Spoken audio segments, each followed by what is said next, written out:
हे किती सोपं आहे.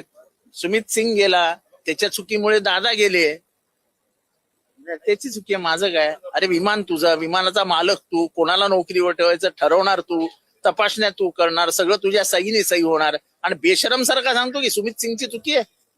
अरे आम्ही आमचा एक माणूस गमावला ना त्याच्यात. हा जो मुजोरी आहे, ही जी मुजोरी आहे ती तोडायची आहे.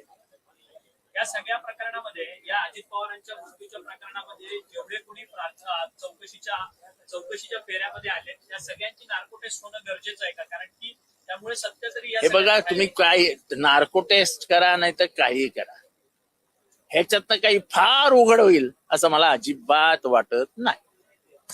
जय पवार यांनी रोहित सिंगचा विमानामध्ये कॉकपिट वरती झोपतानाचा एक व्हिडिओ टाकलेला होता. त्याच्यानंतर आज रोहित सिंगच्या संदर्भात जय पवार पत्रकार परिषद घेणार होते, परंतु त्यांची पत्रकार परिषद रद्द झालेली आहे काही कारणास्तव. पवार कुटुंबियांवरती दबाव आहे का काही कोणत्या गोष्टीचा?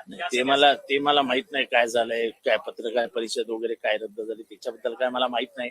पण एकंदरीतच या प्रकरणातनं काही फार मोठं गुपित बाहेर पाडतील, फार मोठी इन्क्वायरी होईल, फार चौकशा होतील, याबाबत मी साशंक आहे, किंबहुना मला वाटतच नाही.